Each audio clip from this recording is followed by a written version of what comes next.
Well, here we are on the 11:45 Blue Carriage tour. There's Ted. And we're here at the Duke of Glouchester, and the Palace Green is where we got on. I always like to give people get an idea from people where they're traveling from. If it was possible to get there in the 18th century by horseback or horse and carriage, I could give you an approximately time of travel. Now, if you live in California or somewhere like that, forget it. Even if you live in Indiana, which is part of Virginia at that time, forget it. Because you probably would have just rode one way or took a ox cart and went out there and opened up a settlement or a farmstead. If you live along the East Coast somewhere, anybody? Florida. Spanish territory. We ain't going down there. We're always at war with the Spaniards. How about Rochester, New York? Who? Rochester, New York. Well, I don't think it exists, man, but I will tell you Albany was a 3-week journey. Whoa. How about central New Jersey? Philadelphia area? No, the coast. Well, Philadelphia's 10 or 12 days, so you can add a couple more days to that. So it'd be 2 weeks. So you see, getting stuck in traffic for 30 minutes or 45 minutes, you get impatient. How much we take for granted. Yeah.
Carriage that only the wealthy would ride in?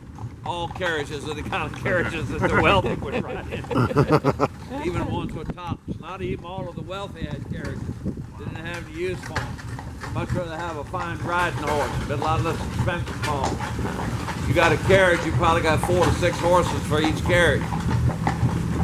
And all that harness. But a good riding horse, that's what you want, if you can find one.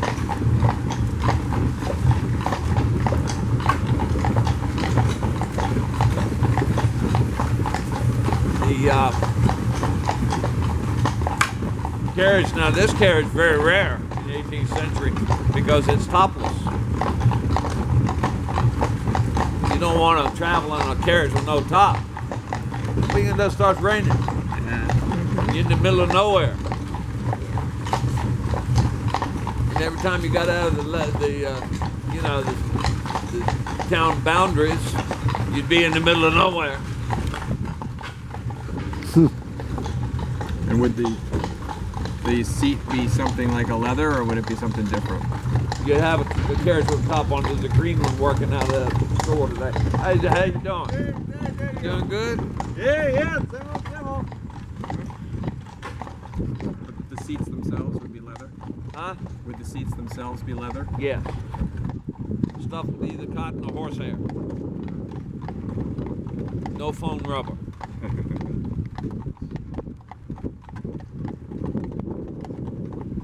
We know through the tax records how many carriages were here in the town's height of its population and its wealth. About 16 carriages. Out of that total of 16, 2 would, like this one, no top. All the rest of the tops on it. Practicality. Travel carriage. But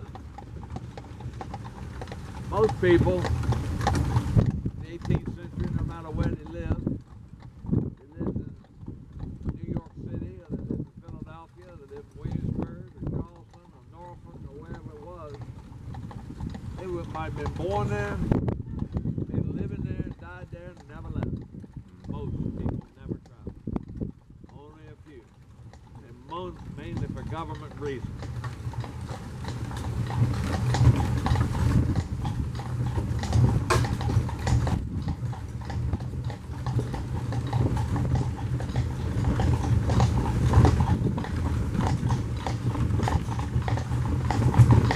There's that famous tree, a world-class tree in the United States.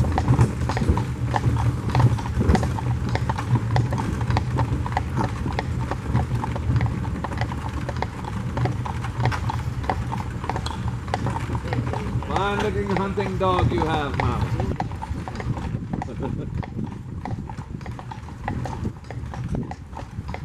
Here comes a carriage towards us right now that has a convertible top on it. You could get a convertible top. It's quite expensive, but they're worth a couple of years. Carriage will come past you right here on my left.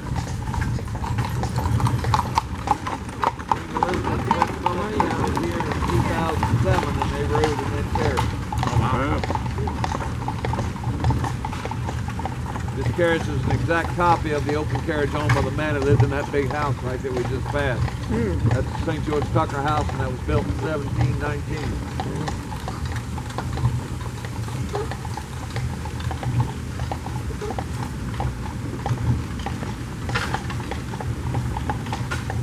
It's pretty cool.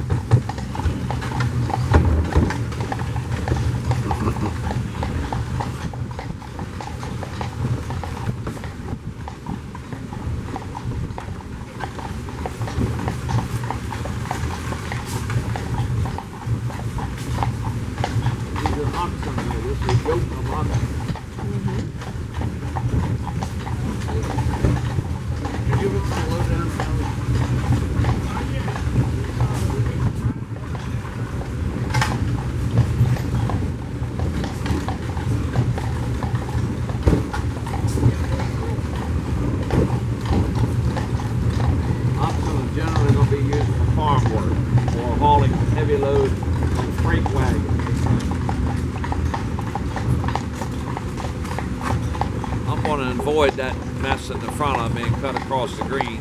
This will give you an idea what it felt like to ride on a dirt road. I don't think you're going to be too disappointed. Not going up there with the fire engine, so I'll have to see it from here on a carriage ride.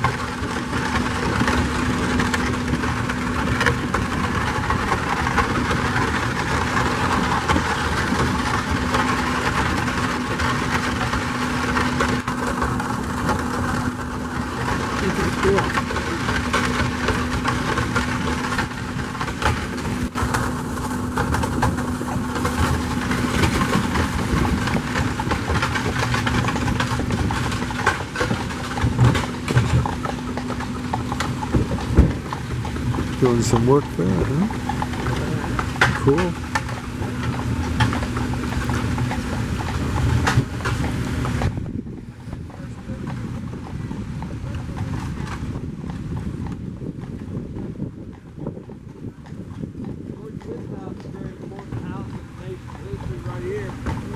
Built in 1755.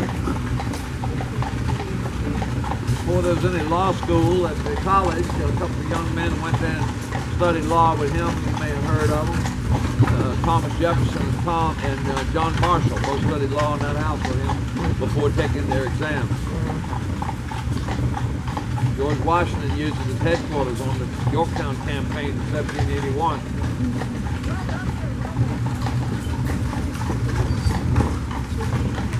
So what would it feel like riding on cobblestones? Is it more like the Well, there weren't no cobblestones in this town. Oh, okay. But we don't have any here now, so I really can't demonstrate it. No, I thought You saw those rocks on the side, they're not cobblestones. okay. Well, they're not, really shouldn't be there. Something they put out in 1930. Okay. We'd like to get rid of them, but there's just too much involved. So in the 1730s, 40s, what kind of road was it? Was it more of a Like dirt? you just rode on dirt. road? Okay. Even in the center of the city.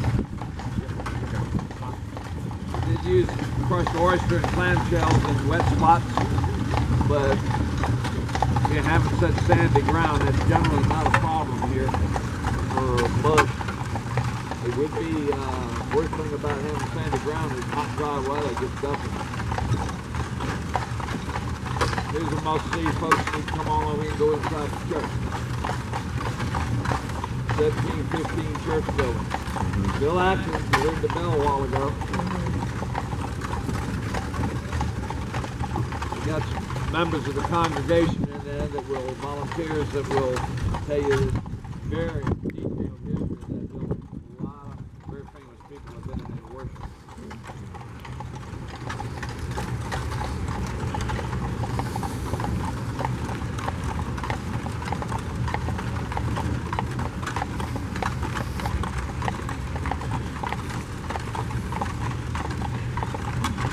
Give me a chance to ride down here. Show you all the house joiner. This is a finishing carpenter shop up here.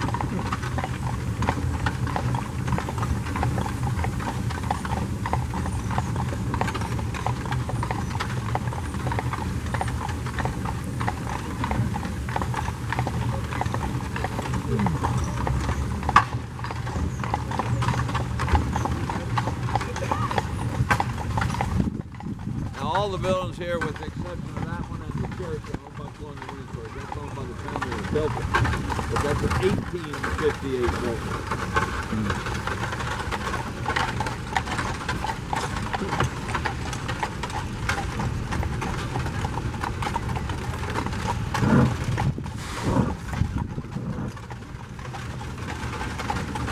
Pretty cool.